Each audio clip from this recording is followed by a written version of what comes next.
Hello and welcome to Legalese. I'm Ernie Hyde, your host, and this month we're going to be talking about street drugs.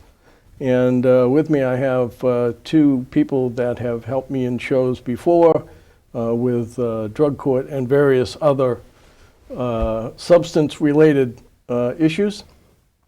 With me I have Kerin Raymond, and Kerin is currently Director of Community Services at the Lowell House in Lowell, former statewide Director of Drug Courts, right? Correct. And Jeff Patterson, and Jeff is a Detective Sergeant with the Littleton Police Department and serves as the representative for the police department on the drug court in the Air drug court. So welcome both. Thank you. Thank you.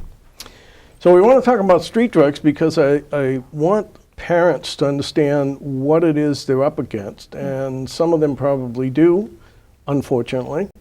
Some of them probably don't, and that's unfortunate as well. So let's dive into the major drugs of concern for the police department today, Jeff.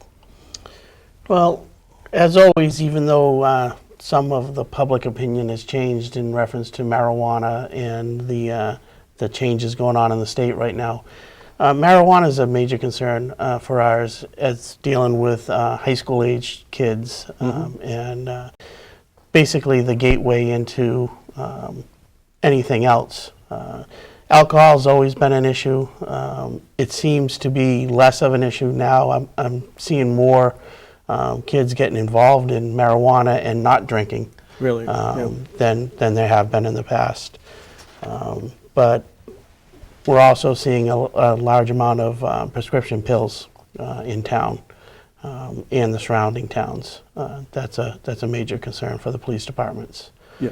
That causes you multiple issues, not just possession of drugs, which is obviously a side issue, but all of the other things that can go with it, the violence that can be spurred from it, driving of automobiles while you're under the influence of drugs and so on and so forth. Is that what you're seeing? Yeah, that's correct. Also, once they get into the prescription narcotics and buying them on the street, they're expensive. They can run anywhere from $30 to $50 a pill, and sometimes even higher. Once they get hooked on that, they got to find the money somewhere, and that's leading them down a road into possibly B&Es to motor vehicles, B&Es to houses, and we're seeing a lot of issues on that front. Right. Kerin, would you say the the most popular drug today still is alcohol? You know, for teens, that, like Jeff was saying, the access used to be that you could go into your parents' cupboard and pull out a bottle of alcohol. However, the trend that we're seeing as well is that there's more marijuana use than ever. It seems more accessible almost than alcohol at this point. That truly, in addition to the prescription narcotics, as Jeff was saying, which includes also benzodiazepines, Xanax, Valium, somehow they're accessing them on the street. There's a lot of prescriptions going around. And prescriptions being stolen, or they're taken off of a senior member in the family or somebody who has cancer, and they have access, but as Jeff said, it is really expensive to maintain that type of habit, and unfortunately people who become addicted to opiates often transition off to heroin because it's much cheaper. Okay. And the common drug of marijuana, as Jeff mentioned, is sort of a gateway to almost anything. Correct. And are you still seeing a lot of that in treatment? Absolutely. When people come in, their typical history when I'm seeing them later is that they start using cannabis and alcohol simultaneously, usually around the age anywhere from 12 years old to 14-year-olds. They start to use it with sporadic use, and then it transitions very quickly because of the addictive personality. Probably about 16 is when they start to use things regularly, particularly marijuana on a daily basis, before school, perhaps in their lunch break during school, and then after. Okay. So if we take a 12-year-old who decides, for whatever reason, peer pressure or whatever, to get into marijuana and alcohol, what sort of changes would you say to a parent that you ought to be aware of and be looking for in that young person? Sure. What I always say to parents is look for things that seem out of the ordinary. if you get to know your child well enough, if they're athletic, they're in playing school sports, or they're involved with the community and activities, and suddenly they're pulling away from those, or you notice that they have different friends that are coming around that you question. The physical symptoms could be anywhere from sleeping much later on the days, red eyes, smelling, coming in smelling like smoke of like marijuana, if people know what that smells like. But just the change in behavior is quite indicative of a use, and parents might want to put it, 12 to 14 years old, it's the tween stage as they're turning into teenagers, and you might want to say that it's related to, the transition as they're earlier adults now. But typically, be aware and be mindful. And I always say go with your intuition. If you think something's different, it probably is, and it could be due to drug use. I think the key factors there that you pointed out is change of friends. You'll see that very often when it comes down to it. Like you said, playing sports and stuff like that, and then all of a sudden they've got different friends that they're hanging out with. And lose all of that interest in what they were doing, and probably were very good at. Most recently, I'm calling to mind an article about a young lady that was heavily involved in sports. I think it was in Billerica or Tewksbury or somewhere in that area that overdosed. Yep. Do you recall reading that? I do. There's been a tremendous increase in opiate overdoses, and I know that particularly in Middlesex County, there are multiple, and actually the governor just passed a bill or has funded, believe, $20 million to go towards opiate overdose, because we've seen such a tremendous increase just within a couple of years, particularly over the last 6 months. There's been a lot of opiate overdose deaths. And so that kind of brings me to some of the drugs beyond gateway, which is, in my mind, alcohol and marijuana. We're talking about fairly inexpensive drugs, such as heroin, and give parents an idea of how you find the younger kids consuming it. I mean, you and I both know, and Jeff knows, that there's a number of ways that you can consume heroin. What do you find mostly? It usually starts off, there's a progression to the disease that people typically, if they have, the way that, first of all, they start with the prescription pills is typically they'll swallow them, then that can lead to them doing it nasally and inhaling it, and then sometimes people have been known to smoke it, which was a common trend. The same thing goes with heroin, although what they'd start off is doing it nasally, and then ultimately through intravenous injection is the progression and the quickest fix, or the quickest way to get high off of heroin. So if you have a young adult on heroin, what might you be looking for in their behavior? Sure. Motor retardation in terms of their movements would be slowed down. They might look like they're falling asleep and going into a nod. Again, social withdrawal. Actually do go to sleep sometime in the middle of a conversation. Correct. Totally inappropriate. We've seen that. Absolutely. You'd want to look for marks on the face. Heroin is known to actually cause people to itch their skin a lot. So if you notice that there's breakouts, even hormonal changes, look at arms, legs in between toes. There can be injection sites. Again, things that seem out of the ordinary for what you know that person to be or have acted previously to this. Any indication with behavior being off, or physically they'd start to actually lose weight, a lot of weight very rapidly, is another great indicator that somebody's taking something. And because it works on the limbic system in the central, part of your brain, your desire to eat goes down, unlike marijuana, which we know that that's increased, correct. Yeah. But a lot of the drugs have an effect that just quell that desire, and actually the drug, and as it progresses to the disease of addiction, the priority is getting the fix and getting the high, or just to keep from getting sick, versus any life obligations such as working, going to school, employment. Well, one of the things I want to make sure that we impress upon parents is we're not asking you the minute the child walks in the room now to strip them down and go through their toes and everything else, but some of these things that, Jeff, you see all the time. I mean, young people on drugs and how they behave.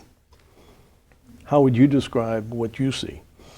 Well, And you see them typically in a criminal environment, so to speak, or being charged with something. they're starting to get to more of the stage where they're desperate to Right. get their next fix, to get more money to get their next fixed. Right. When I see them, they're usually involved in committing a crime and immediately go into the denial and the lying about what's going on. Any parent's going to see that as well. So I think it's very important to not just ask once a question.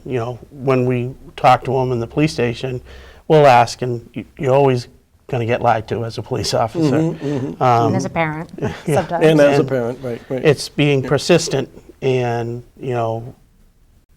going through the interview process and letting them realize what they were saying doesn't make sense, and really pushing for the truthful answers. And checking the story. And sometimes we never get it Yeah, right. truthful out of them, but and that's when it goes to court and the judge has to decide what occurred and everything. But Right. I think it's very important for the parents to be persistent, to be aware of what's going on. You say not to strip them down when they walk in the door. Luckily, we're coming up to nicer weather now and stuff, so they're going to They'll be be wearing doing less themselves. clothes. Yeah. Take the time to look at your kids' arms. Take the time to look at their toes and stuff like that. And that's really it. Being cognizant of what's going on around you, and the fact that your child may have changed a little bit, but as you point out, Kerin, in that age group, Right. things change a lot, especially Absolutely. boys. Absolutely. Change a lot, and so expect some change, but not radical. not No. the bad kind of change. No, and just to build on what Jeff said too, in terms of not interrogating your children, but being persistent also will allow your children to know that you're aware. So even if they're not willing to come forward and say they have a problem, they're aware that you're noticing something is different. And for parents, it's really important that they go ahead and keep asking the questions, because eventually something's going to break down in the communication chain. They're going to slip up, or they're going to ask you for help, Yep. and you need to be ready. Yep. How important is it for parents to actually have a sit-down conversation with their children to discuss drugs and what's out there, and what the dangers are, and what the concern of a parent would be, and what their concerns as children should be? Do you see that as a major factor? Does it happen very often, and do you see that as a major factor? Absolutely. If you're not talking to your children about drugs and alcohol and other topics of just growing up in life nowadays, you're not preparing your child well going into the future. It's critical. I know that a lot of the programming in schools, a lot of the prevention education that's out there, they're starting younger and younger. And I know even as early as 3rd grade, which is that they plant some seeds for them to build upon as they go. But you want to open the door to conversations with your children. And allow them to ask questions of you. And as a parent, I know that, and I take time to do that with my children, involving them in my work and letting them know what's going on, as well as asking them questions about what's happening. It's another thing that a parent could also do, is to get the landscape of what their friends are doing or what they're seeing around them, is ask your kids about, what type of drugs are being used in school now? What do you see? Who do you know? Is anyone used around you? Because that's another great way to find out and kind of tap into the pulse of what's going on in your community. Yeah. And I would also say that any child that says, oh, there's no drugs in my school, you ought to be really suspicious of that one, because we know it's a fact today. And unfortunate fact, but nevertheless a fact. Let's talk a little bit about the synthetic drugs, things that parents may not be quite aware of that can cause significant Sure. concern and damage, actually. Absolutely. And Jeff will attest, it's these synthetic ones, they keep reformulating so they can be bought at convenience stores and sold all over the place. Parents may have a hard time understanding that, but they can be Absolutely. bought at a gas station or a convenience store or Yeah. almost anywhere. Absolutely. And the Yeah. one I think the biggest that is the K2, which is a synthetic marijuana that acts just like it. Every time whoever it is that's licensing all these products, whenever there becomes a problem, they reformulate it to make K4, K6, K8, K10, keep on going. That's still readily available and cause essentially the same impairment. What we were really concerned with coming into the area was bath salts, however, which was more like an amphetamine type. It's showing that K2 has more damaging effects than we ever imagined. that people coming into treatment, I've had people who have been hardcore addicts who have said that the only thing that they couldn't get off was K2, which I thought was very interesting. Really? There was one gentleman in particular who was actually was bleeding out of every orifice of his body and had to be hospitalized in order for things to be calmed down. But that's the damage and destruction that the K2 is causing. And again, this is something just like alcohol, which is equally as destructive, has a quicker impact in terms of the destruction on the body, is hooking people in, and is legal and is accessible and has no age limit, such as even buying cigarettes. Right. So it's of great concern. And then there were a couple of others in addition to the bath salts. There's crocodile, which if you go online, I'd suggest any parent do that, which we haven't seen much up in this area, which is another synthetic amphetamine-based, but it's almost like a flesh-eating bacteria. People will inject it or inhale it, and it will eat away at muscles and bone. It's really bad news, and that'll cause very erratic behavior that you've never seen. When people are on synthetic amphetamine-based substances, they become super aggressive, super strong, and the police... It's not somebody you want to fight. Because Kind of like on meth.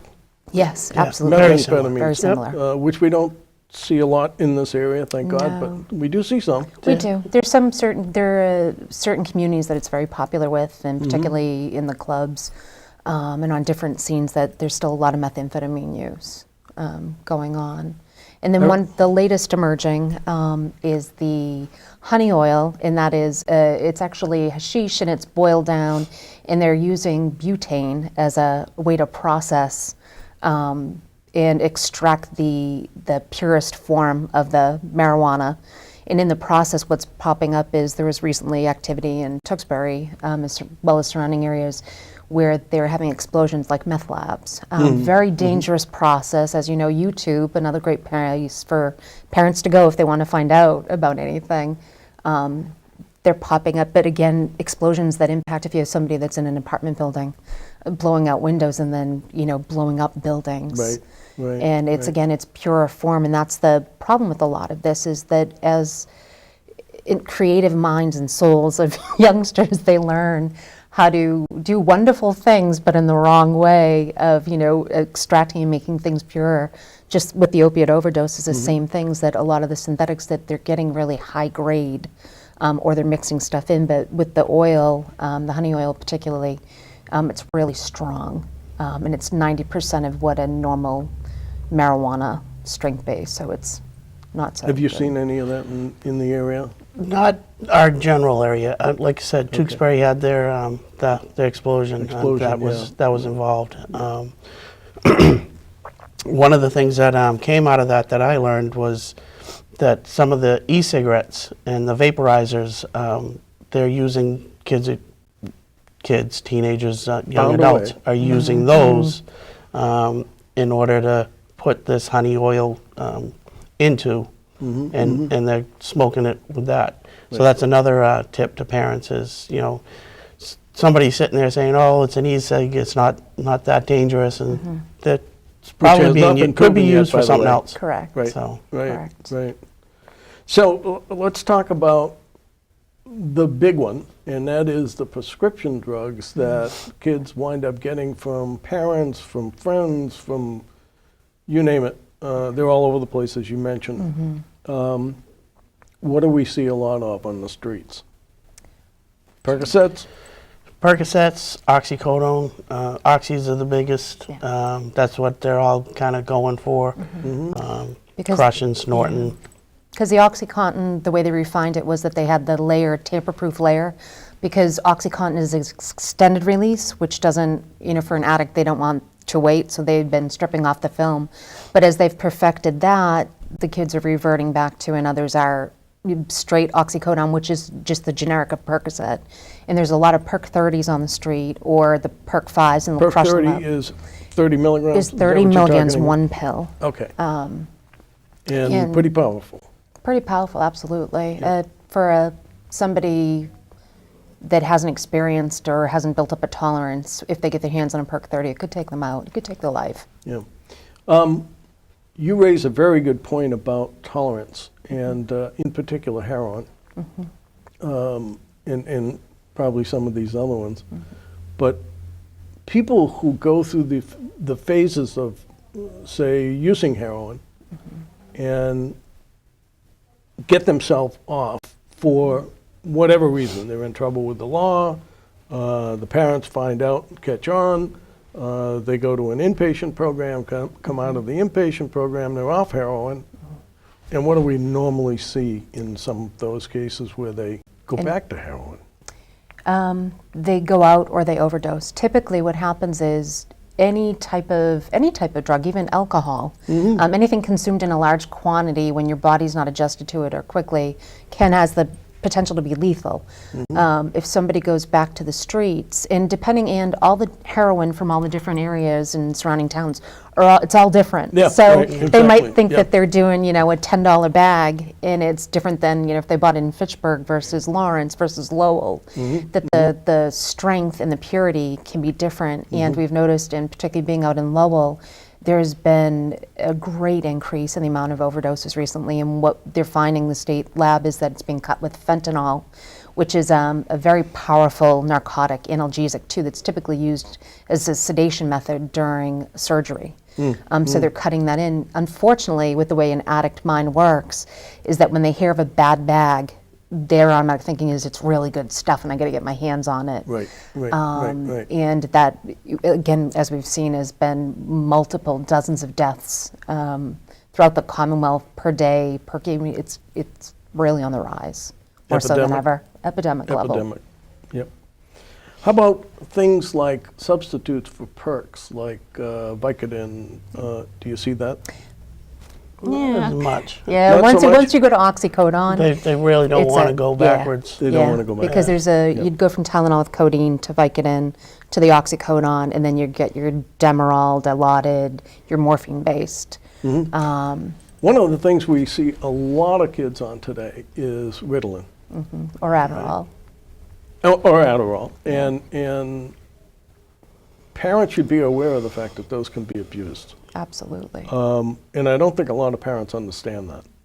No. Can And that's what can you're seeing talk in the to middle that? school. You're actually seeing kids trade their prescription drugs Yep. at Yep. the middle school level and deal in that way. Which, by the way, is drug distribution. It is a crime. It's a is. serious crime and can result in actual jail It is, time. and they're not ready to understand that at that point in time. Right, right. I mean, they're pretty young. But how do they, for instance, take Ritalin or Adderall and use it as opposed to a pill? Sure. Well, it's the same process. For someone who doesn't use it regularly or abuse it or just abuses it for fun, they'll still swallow it orally, take it as a prescription dose because you're not prescribed it. And the mechanism on the brain for somebody who is taking Adderall, usually they have ADD or ADHD. And if it's effective, the medication, then it'll help the person focus, will calm them down. But on somebody who doesn't have that disorder, they become very stimulated because it's an amphetamine. So they'll be very hyped up in going a mile a minute. The other way that they do is snorting it.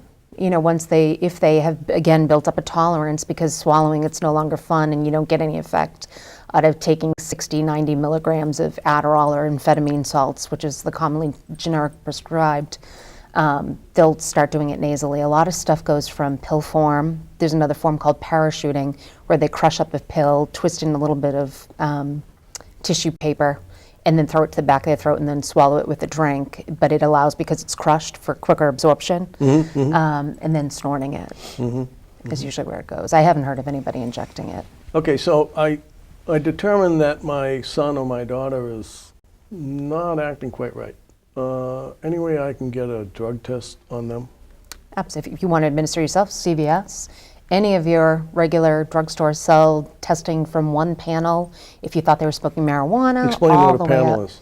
A Explain panel what is a drug test. Each drug test, if you have a concern, you thought your child was using marijuana or amphetamine salts or Ritalin or whatever, you would need to go to the pharmacy and pick up a drug test there, or you could order one online.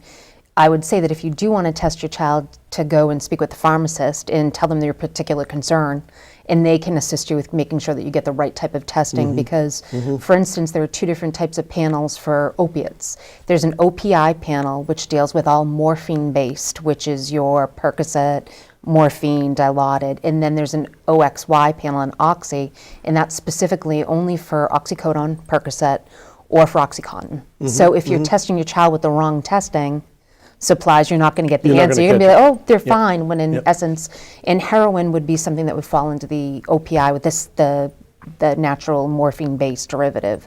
So it's really important that you consult the pharmacist to make sure that you're getting the right type of testing for the particular concern that you have. Right. You can also bring them to your pediatrician. There are a lot of options nowadays, and even with schools. I mean, if you can't get an honest conversation, but that's another great partner to partner up with is the pediatrician because There they any- have a there lot. any Access problems to with the it? aftercare there as well, to give Oh, you, yeah. give you guidance as to where you Exactly. want to take you. And many medical insurance companies pay for it, Yeah. at least to some degree. Any concern with HIPAA issues with the parents No, taking the because they're child? until they're 18. Yeah. So Okay, they can, long as- as long yeah. as they're a minor, I mean, Okay. yeah. The types of treatment available for people who are addicted to whatever it is they're addicted to? Sure. It depends on, nowadays, the type of treatment. Typically, we would have sent somebody to detox for anything. Nowadays, it appears that they're just admitting them on a medical necessity, which is typically the chance that they might have a seizure. And the alcohol and benzodiazepines are the 2 big ones. Yep. Unfortunately, all the other drugs coming off them, it's very uncomfortable. So it's preferable to have them in a detox if they can get admitted. And usually if we're talking under 18, it's usually for children, the exceptions are made. And throughout the Commonwealth, if you go on the state's website, and even under the Bureau of Substance Abuse Services, they have listings of detox facilities that, there's ones for free care if you don't have any insurance, Mass Health funded ones, private insurance. And if your child, once you get through detox, if they're okay, you want to start them in some outpatient counseling to get to the root of the problem, to find out what it is. There are various psychoeducational classes that they can take. There's a whole gamut. If your child is addicted and needs more support, you can step up or amp up the treatment to include one of the programs that I have now is the Structured Outpatient Addiction Program. I believe there's one adolescent program in the state, but it's 8:30 to 4 o'clock, Monday through Friday, and provides intensive day treatment. If that's not enough, then you can put them into residential, which can be anywhere from 3 months to a year plus Right, for those that are severely addicted and need that type of. But treatment overall, we have seen treatment be very, very successful in getting people to the point where they are no longer an addict, or I know they're always an addict, but at least off of whatever they're on. Sure, into recovery.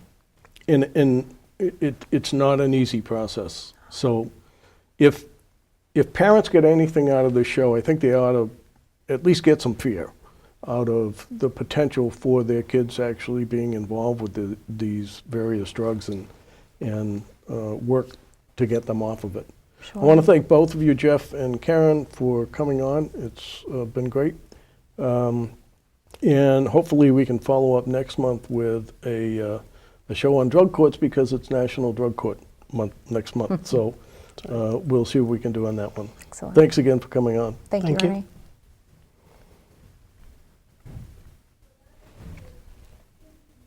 See